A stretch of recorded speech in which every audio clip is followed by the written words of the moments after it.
सर्वांना श्री स्वामी समर्थ.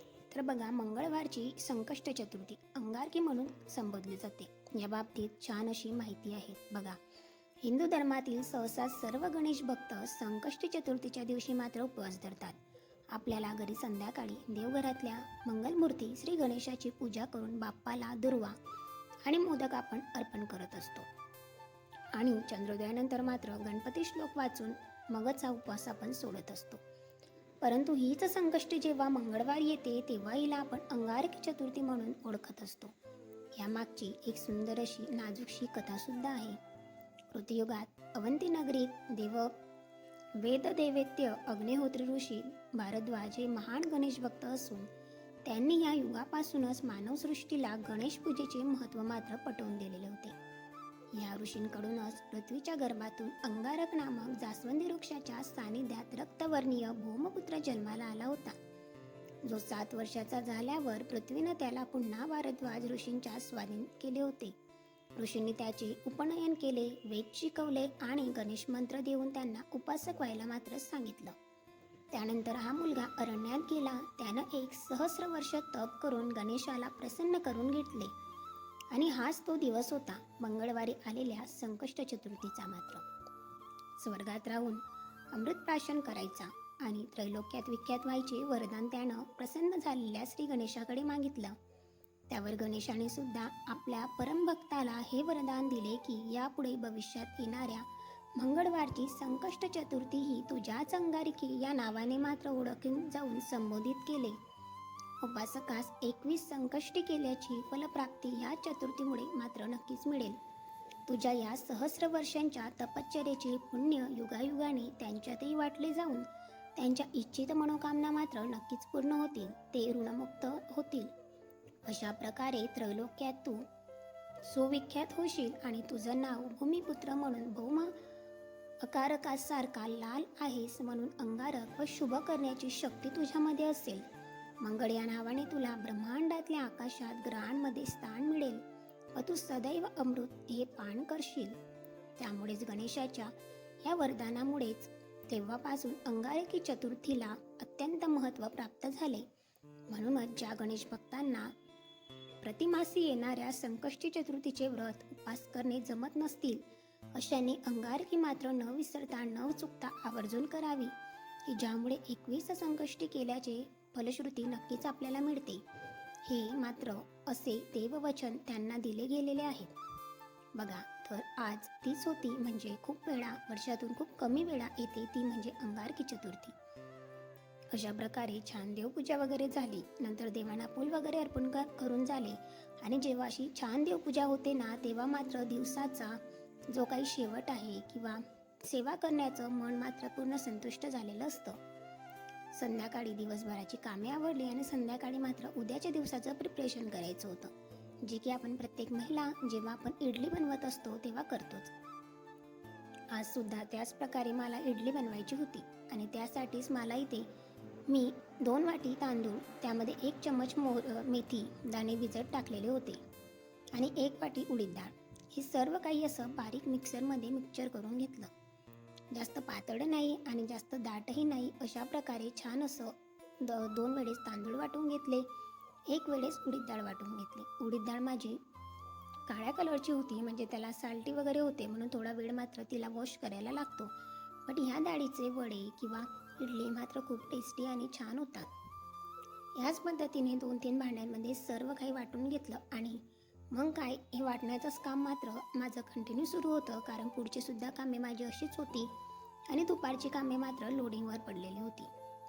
कारण मी तुम्हाला सांगितलं का तब्येत खराब असल्यामुळे किंवा सर्दी असल्यामुळे काय होतं ना, दुपारचीच कामं 2पर्यंत जातात आणि दुपारी थोडासा आराम किंवा बाकीच्या सेवासुद्धा आहेत. मी स्वामीचरित्र सारामृत लावलेलं आहे, ते सुद्धा मला दुपारीच वाचून घ्यायचं असतं, त्याच्यामुळे संध्याकाळची ही कामे होती आणि स्वयंपाकसुद्धा करायचा होता. म्हटलं चला तुमच्यासोबत सुद्धा रुटीन शेअर करूया. म्हणूनच मंगळवारी येणारी संकष्ट चतुर्थी ही ह्या वर्षातील पहिली वहिली अंगारकी योग असल्याने आपल्याला काही मनोकामना पूर्ण होण्यासाठी अथवा अडकलेली महत्त्वाचे कामे मार्गी लागण्यासाठी इच्छुकांनी उद्याची अंगारकी मात्र अवश्य करावी, जी की बऱ्याच गणेश भक्तांनी केलेली होती. बघा, कारण ब्रह्मांडातील मंगळ ग्रहाच्या पुण्यलहरी कैक सहस्रपटीने पृथ्वीकडे आकर्षित होत असतात आणि त्यामुळे कुणीही संकष्ट चतुर्थी धरणाऱ्यास त्या पुण्यलहरींचा त्याला निश्चितच फायदा होतो, हे मी स्वाभिमानाने मात्र सांगू शकतो. आणि या दिवशी मात्र काही श्लोक म्हणूनच चंद्रदर्शन करून उपवास सोडला जातो. शक्यतो हा उपवास जेव्हा आपण करतो ना, तेव्हा गोडच खायचं, तिखट आणि मीठ शक्यतो टाळावं. पण ज्या लोकांना नाहीच जमेल गोड खाणं, त्यांनी खाल्लं तरीही काही होत नाही, हा मात्र आपला भाव आहे. तर अशा प्रकारे गणेश भक्त मात्र नक्कीच संकष्ट चतुर्थीचा उपवास बरेच लोक करत असतात. बघा, तुम्ही बघितलं का इडलीचे डाळ तांदूळ झालेले होते आणि सगळ्यात मेन म्हणजे थोडं कष्ट घेण्याचं काम असतं, ते म्हणजे तूप बनवणं. पण या कष्टामागचा जो आनंद असतो ना, तो कितीतरी सहस्रपटीने असतो. जेव्हा छान तूप बनतं तेव्हा मनाला आनंद होतो. मग कितीही भांडे निघू द्या, कितीही वेळ वाया जाऊ द्या, आणि कोणतंही काम कष्टाशिवाय पर्याय नाही आहे. कष्ट केले तरच तुम्हाला उत्तम फल मिळणार आहे. जर चांगलं काही गोष्टी बघायच्या असतील तर थोडे कष्ट केलेच पाहिजे. मी सुद्धा इथे सकाळीच विरजण टाकलेलं होतं आणि 2-3 भांडे करून असं छान पद्धतीने जे काही विरजण होतं ते आता करून घेतलेलं होतं. आणि नंतर इतका छान असा लोण्याचा गोळा निघतो ना, मग की काहीही असू द्या. आणि त्या कष्टामागचं फळ मात्र नक्कीच बघायला मिळतं, ते म्हणजे छान असं तूप. मागच्या वेळेस थोडंसं लक्ष न देता किंवा दुर्लक्ष झालं होतं, म्हणून माझं जे काही तूप होतं ना, ते थोडंसं करपलं गेलेलं होतं. मात्र यावेळेस मी अजिबात असं काहीही केलं नव्हतं, कारण मी इथेच किचनजवळच थांबलेली होती आणि किचन मात्र पूर्ण आवरून घेण्याचा मी प्रयत्न केलेला होता, की एवढ्या वेळेमध्ये आपलं सगळं काही झालेलं पाहिजे. आणि ह्या वेळेची साय अजिबात जास्त नव्हती, पण तरी लोण्याचा गोळा बघा किती मोठा दिसतो ना, आणि तूप काही जास्त नव्हतं. बट तरी 8 दिवसातून हे काम मात्र नक्कीच असतं. जास्त दिवस झाले तरी तो खराब होण्याची मात्र शक्यता असते. बघा, तसेच हेही ध्यानात असू द्यावे की कुणाच्याही सांगण्यावरून स्वतःच्या मनाने कोणत्याही परिस्थितीत संपूर्ण दिवसाचा अखंड उपवास करून दुसऱ्या दिवशी उपवास सोडण्याची पद्धत मात्र अवलंबून आहे. काही लोक मनातून सांगतात, काही लोक ध्यानातून सांगतात, पण जे काही वर्णन केलेलं आहे आपल्या पुराणात तेच मात्र आपण अवलंबावे. कारण मुळातच बाप्पाला भूक अनावर होत असल्याने त्याला त्याचे भक्तगण उपाशी पोटी झोपलेले कदाचित मात्र चालणार नाही. म्हणून त्यांच्याच आदेशावरून चतुर्थीला चंद्रदर्शन करून हा उपवास सोडला जातो. केव्हाही हेच आपलं निश्चित करावं, फलश्रुती मात्र आपल्याला निश्चितच मिळते. मी सुद्धा सकाळी गणपती अथर्व शिष्य म्हणून बाप्पांच्या मूर्तीवर अभिषेक केला होता. दिवसभरात बाकी काही सेवा हो अथवा न हो, सकाळी मात्र अभिषेकाच्या सेवा मी आवर्जून करते. नंतर माझं जे पारायण लावलं आहे ते करायचं. आणि बघा, अशा पद्धतीने आता साईड बाय साईड माझं हे तूप होतं ना, ते छान असं वितळत होतं. बघा, साईडला तूप बनवण्याचं काम सुरू होतं. तोपर्यंत इथे लगेचच मी खिचडीची तयारी केली. ही खिचडी जर तुम्ही बघितली किंवा ही रेसिपी जर तुम्ही बघितली तर निश्चितच तुम्हाला आपल्या बालपणाच्या आठवणी ताज्या होतील. कारण तुम्ही जर बघितलं तर अंगणवाडीमध्ये अशा खिचडी मात्र नक्कीच मिळत असतात. जी मी डाळ वापरणार आहे ना, ती अगदी टेस्टी आणि लहानपणीच्या आठवणी मात्र ताज्या करत असते. म्हणून म्हटलं चला, मी आधीसुद्धा केलेली होती आणि खूप टेस्टी झालेली होती, म्हणून तुमच्यासोबत शेअर करते. जिरं मोहरीची फोडणी दिली, 2 लसूणच्या पाकळ्या होत्या त्या छान ठेचून घेतलेल्या होत्या. नंतर शेंगदाणे टाकले, लसूण, थोडंसं टोमॅटो टाकलं, नंतर कांदा टाकला आणि एक छोटासा आलू टाकलेला होता. हे सर्व काही छान असं फ्राय करून घ्यायचं. भरपूर सारं मीठ टाकायचं आणि हळदसुद्धा. मीठ टाकल्याच्या नंतर वेळही वाचतो, लवकर कांदा मऊसुद्धा होतो आणि बाकीची कामंसुद्धा झटपट आवरली जातात. खिचडी म्हटली म्हणजे अजिबात वेळ लागत नाही आणि लवकर खिचडी होते. बघा, इथे छान असं सर्व फ्राय करून झालेलं होतं. लगेचच यामध्ये पावडर मसाले टाकायचे. पावडर मसाले टाकताना थोडीशी जिरपूड टाकायची, थोडीशी हळद, किचन किंग गरम मसाला आणि थोडासा हिंग. या पद्धतीने सर्व काही छान असं टाकून झालं. त्याच्यानंतर लगेच मिक्स करून घ्यायचं आणि जे काही डाळ तांदूळ केव्हाचे भिजत ठेवलेले होते मी ते टाकून दिले. तुम्ही बघितले असेल तर यामध्ये मी हिरवी मुगाची डाळ घेतलेली आहे, जिला सालटे असतात. आणि हीच डाळ आपण बालपणी आपल्याला अंगणवाडीमध्ये स्कूलमध्ये मिळत असते.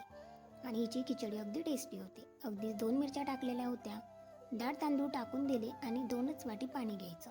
कन्सिस्टन्सीप्रमाणे 2 वाटी पाणी घेतलं. छान असा हिरवागार कोथिंबीर गार्निश केला. लगेचच कुकर लावून घेतलं. कारण कुकर लावून झाल्याच्या नंतर अगदी 3 शिट्यांमध्ये अगदी टेस्टी अशी मऊसूत आणि दाणेदाणेदार खिचडी अशी तयार झाली होती. आणि छान लागते. जर अशी खिचडी तुम्ही केली नसेल तर नक्की करून बघा. Simple but tasty. त्यानंतर साईडला तुम्ही बघताय का तुपाचं काम तूप हे करतच होतं. तोपर्यंत म्हटलं चला थोडासा वेळही वाचावा आणि मल्टीटास्किंगची कामे मात्र नक्कीच आपण महिला करत असतो. थोडंसं डोकं वापरून लवकर कामे मात्र आपण आवरत असतो. लगेच इथे भांडी वगैरे आवरून घेतली. छान असं किचन क्लीन केलं आणि मनाला मात्र एक छान असा धीर मिळतो आणि थोडंसं बसण्यासाठी रिलॅक्सिंग. काय बसण्यासाठी तर अजिबात नाही. इथे किचन वगैरे आवरणं झालं. साईड बाय साईड तूपसुद्धा बघत होती. नंतर मग जो काही उद्याचा ब्लॉग असतो त्याचंसुद्धा एडिटिंगचं काम राहिलेलं असतं, ते सुद्धा आवरायचं असतं. म्हणून थोडी घाई कामे असतात. जितक्या लवकर होईल तितक्याच आपल्याला आराम मिळेल असं होतं. तर इथे सुद्धा बघा का लवकर थोडेसेच भांडे होते. म्हटलं चला आता घासून घेऊया, जेणेकरून जेवण झाल्यानंतर जास्ती भांडेसुद्धा राहत नाही. आणि आता तर काय बर्फच पडत असल्यामुळे अजिबात पाण्यामध्ये हात घालण्याची इच्छा नसते. म्हणून इथे सर्व काही भांडे घासून घेतली आणि बघा लास्टमध्ये इतका छान असा किचन ओटा माझा दिसत होता. तोपर्यंत साईडला कुकरसुद्धा 2-3 शिट्या लावत होतं आणि लगेचच तूपसुद्धा माझं उकडणं हे सुरू होतं. आणि इथे असलं ना का नेक्स्ट टाईम मागच्या वेळेत जे काही झालेलं होतं ना त्यासारखं मला आता होणार नाही म्हटलं. आणि नजरहटी दुर्घटना घटी असं मागच्या वेळेत झालेलं आणि लगेचच तूप होतं ते करपलं गेलेलं होतं. तुम्ही बघितलं का किचन अगदी छान सुंदर दिसत होतं. भांडेसुद्धा तितकेच सुंदर. लगेचच तूप होतं ते काढून घेतलेलं होतं आणि बघा तुम्ही आता तूप इतकं छान असतं काचेसारखं तयार झालेलं होतं. मागच्या वेळेस थोडंसं त्यांना शेक लागलेला असल्यामुळे थोडंसं जास्त लालसर झालेलं होतं. तरी मी तुम्हाला सांगितलं का मी हलव्यामध्ये आणि अशा 2-3 प्रकारचं काहीतरी पदार्थ बनवून ते यूज करून घेतलेलं होतं. कुकरच्या शिट्या झाल्या, कुकरसुद्धा बंद केलं आणि नंतर तूपसुद्धा इथे गाळून घेतलेलं होतं. तर अशा पद्धतीने माझंही तूप गाळण्याचं काम सुरू होतं. तोपर्यंत तुम्ही सांगा तुम्हाला आजचा ब्लॉग कसा वाटला. मग येणारी अंगारकी संकष्ट चतुर्थी मात्र नक्कीच करा, कारण छान असा अनुभव आणि कथासुद्धा तितकीच रुचक आहे. सो आजचा ब्लॉग तुम्हाला कसा वाटला. तुम्ही जर पहिल्यांदा ब्लॉग बघत असाल तर नक्की चॅनलला सबस्क्राईब करा. ब्लॉग आवडला असेल तर एक लाईक नक्की करा. तुम्ही जर आपल्या चॅनलवर नवीन असाल तर चॅनलला सबस्क्राईब करा, जेणेकरून तुम्हाला असे छान डेली ब्लॉग्स आपल्या चॅनलवर बघायला मिळतील. तर आजच्याच एका पॉझिटिव्ह नोटवर आजचा ब्लॉग इथेच एंड करते. पुन्हा भेटेल अशाच एका छानशा व्हिडिओमध्ये. तोपर्यंत सर्वांना श्री स्वामी समर्थ आणि धन्यवाद. बघा छान होतं तो.